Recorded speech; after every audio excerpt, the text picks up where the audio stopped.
বিষয়, তখনকার মানুষ ঠিকই তাদের জীবন চালিয়ে যাচ্ছিল।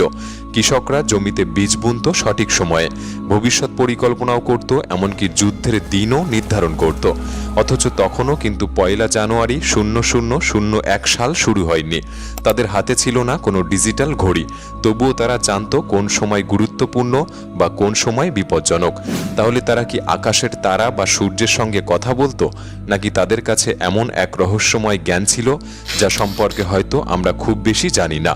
তবে অনেকের ধারণা প্রাচীন মানুষেরা প্রকৃতি দেখে সময় বুঝত। আকাশের পরিবর্তন, চাঁদের রূপ, সূর্যের গতিপথ, রাতের তারার অবস্থান, এইসব ছিল তাদের সময় বোঝার পদ্ধতি। আজ আমরা যেটাকে সময় মাপা বলি, কিন্তু আসলেই কি আমরা সঠিক সময়কে কখনো মাপতে পেরেছি?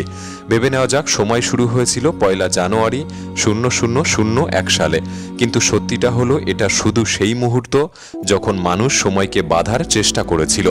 সময় কিন্তু তার অনেক আগে থেকেই শুরু হয়ে গিয়েছিল। আমরা সময়ের ভাষা তখন বুঝতাম না। হাজার হাজার বছর আগে যখন মানুষ আকাশের দিকে তাকাতো, তারা দেখত চাঁদের আকৃতি বদলাচ্ছে, সূর্য এক পাশ থেকে অন্য পাশে যাচ্ছে, তারারা এক অবস্থান থেকে অন্য অবস্থানে। যে পরিবর্তনগুলি ছিল সময়ের ভাষা। আর তখন মানুষ সময়কে অনুভব করত চোখ দিয়ে নয়, বরং মন থেকে। কিন্তু এই অনুভূতি দিয়ে চলা সবসময় সম্ভব ছিল না। তাই মানুষের দরকার হলো এমন কিছু যা দিয়ে মুহূর্তটাকে ধরে রাখা যায়, সময়কে এক সূত্রে গেঁথে রাখা যায়। এবং এখান থেকেই জন্ম হয় মানুষের প্রথম টাইম মেশিন, যেটাকে আজ আমরা ঘড়ি বলছি। কিন্তু প্রথম অবস্থায় কোনো ধাতব ঘড়ি ছিল না, ছিল না ক্যালেন্ডার। তখন সময়কে ধরা হতো পাথরের ছায়া দেখে। সূর্য কোথায় দাঁড়ালে ছায়া কেমন হবে সেটা দেখে সময়কে আন্দাজ করা হতো। মাটিতে পাথর বসিয়ে দাগ কেটে সূর্য ও তারার গতি নিরীক্ষণ করা হতো। এভাবেই গড়ে উঠেছিল সময় মাপার প্রথম কৌশল, যা থেকে ধীরে ধীরে জন্ম নিয়েছিল আজকের ক্যালেন্ডার ও ঘড়ি ব্যবস্থা। কিন্তু একটি প্রশ্ন থেকে যায়, তারা পাথর দিয়ে সময় মাপত কিভাবে? যে প্রশ্নের উত্তর বেশ বিস্ময়কর। প্রাচীন সভ্যতাগুলি বিশাল আকৃতির পাথর স্থাপন করত এমনভাবে যাতে সূর্যের আলো পাথরে পড়লে তার ছায়া একটা নির্দিষ্ট জায়গায় এসে পড়ে, এবং তা দেখেই তারা সময়ের অনুমান করত। আর বছর বা মাসের হিসাব হতো। প্রতিদিন সূর্য একটু একটু করে অন্য কোণ থেকে ওঠে, আর সেই সঙ্গে পাল্টাতো পাথরের ছায়াও। কিন্তু বছরের একটা নির্দিষ্ট দিনে সেই ছায়া একদম নির্ভুলভাবে গিয়ে পড়তো একটি বড় পাথরের উপর, যা থেকে বছরটি শেষ হিসাবে ধরা হতো।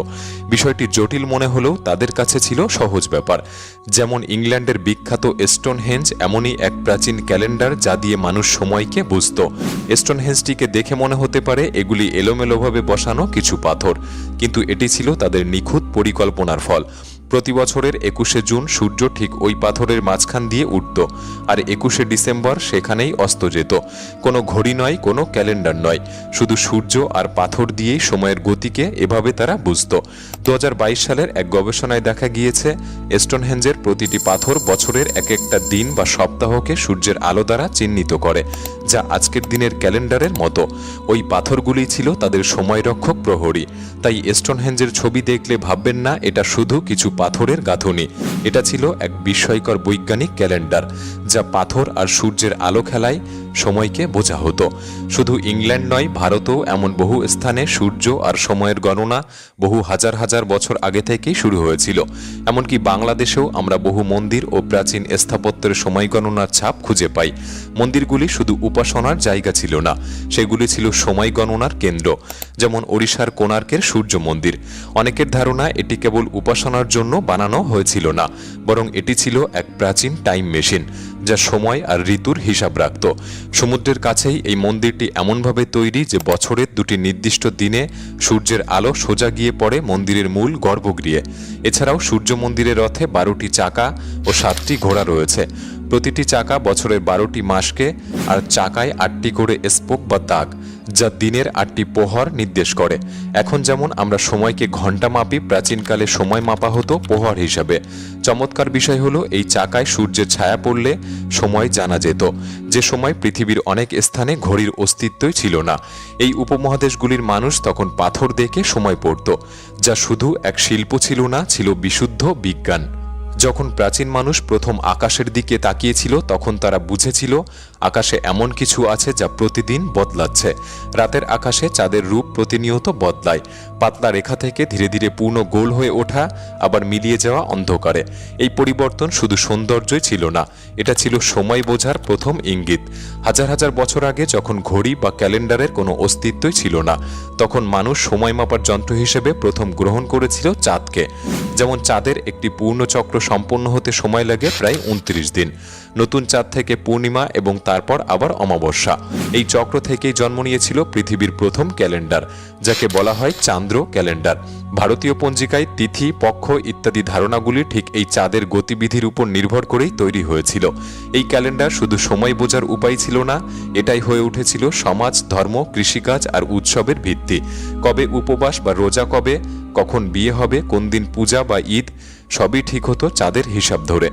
যেমন এখনো পর্যন্ত চাঁদের উপস্থিতি দেখেই ঈদের সূচনা করা হয়। এছাড়াও আরও একটি মহাজাগতিক শক্তি দেখে সেই সময় সময়কে বোঝা হতো, তা হলো সূর্য। সূর্যের একটি পূর্ণচক্র মানে 365 দিনের একটি বছর। সূর্য ছিল চাঁদের মতোই স্থির, নির্ভুল ও অনুমানযোগ্য। এই কারণেই মিশরীয় ও রোমান সভ্যতা গ্রহণ করেছিল সূর্যভিত্তিক ক্যালেন্ডার, যেটাকে আমরা বলি সৌর বর্ষপঞ্জি। তবে এখন প্রশ্ন হলো, একদিকে রয়েছে 29 দিনের চান্দ্র ক্যালেন্ডার, অন্যদিকে 365 দিনের সৌর ক্যালেন্ডার। তাহলে কোনটা বেশি প্রাকৃতিক ও নির্ভরযোগ্য? এই দ্বন্দ্বের সমাধান হয়েছিল ভারতে। ভারতবর্ষে তৈরি হয় এক অনন্য ক্যালেন্ডার পদ্ধতি, যা দুটিকেই মিলিয়ে তৈরি করা হয়েছিল এবং এর নাম দেওয়া হয়েছিল চান্দ্র সৌর পঞ্জিকা বা লুনি সোলার ক্যালেন্ডার। এই ক্যালেন্ডারে প্রায় 32 থেকে 33 মাস পর পর একটি করে অতিরিক্ত মাস যোগ করা হয়, যাতে চান্দ্র বছর সৌর বছরের সঙ্গে মিলে যায়। বাংলাদেশেও বহুদিন ধরে এই ধরনের সময় গণনার চর্চা চলে এসেছে, বিশেষ করে বাংলা পঞ্জিকা ও ধর্মীয় উৎসবগুলিতে এর প্রভাব স্পষ্ট করতে। এই ক্যালেন্ডার বুঝতে প্রাচীন পণ্ডিতরা সৌরবিদ্যার সাহায্য নিয়েছিলেন। চাঁদ, সূর্য, গ্রহ, নক্ষত্রের গতিবিধির হিসাব করেই তারা এই ক্যালেন্ডারটিকে তৈরি করেছিলেন। বর্তমানে সৌর ক্যালেন্ডার মূলত আধুনিক জীবন, প্রযুক্তি, প্রশাসন ও আন্তর্জাতিক কার্যক্রমে ব্যবহৃত হয়। এটি সময় পরিমাপে সবচেয়ে গ্রহণযোগ্য এবং বৈজ্ঞানিকভাবে নির্ভুল একটি পদ্ধতি। তবে প্রাচীনকাল থেকে একটি পদ্ধতি আমাদের জীবনের সাথে ওতপ্রোতভাবে জড়িত, তা হলো চন্দ্র।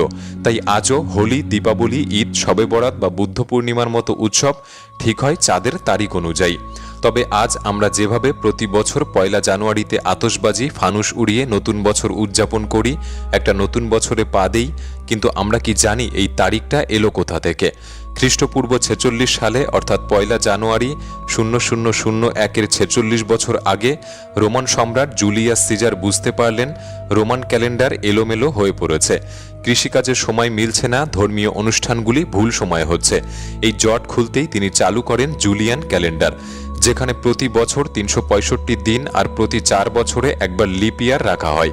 যে ক্যালেন্ডারটা শুরু হয় সরাসরি 1 জানুয়ারি খ্রিস্টাব্দ 1 থেকে, মানে 0000 সাল বলে কিছুই ছিল না।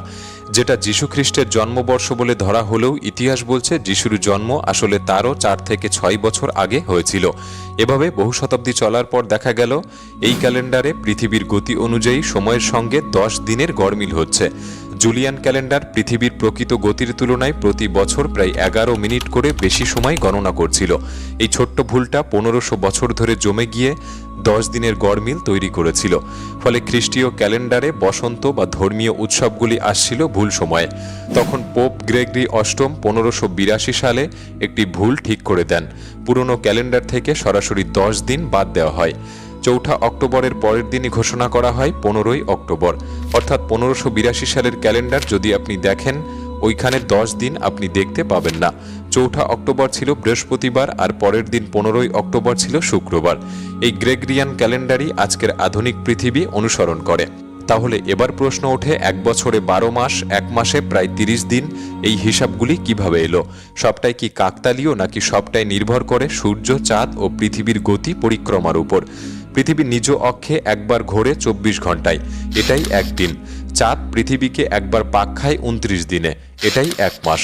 আর পৃথিবী সূর্যকে ঘিরে একবার ঘুরতে সময় নেয় 365.25 দিন, এবং এই সময়ের মধ্যেই চাঁদ ঘোরে 12 বার। তাই 1 বছরে হয় 12 মাস।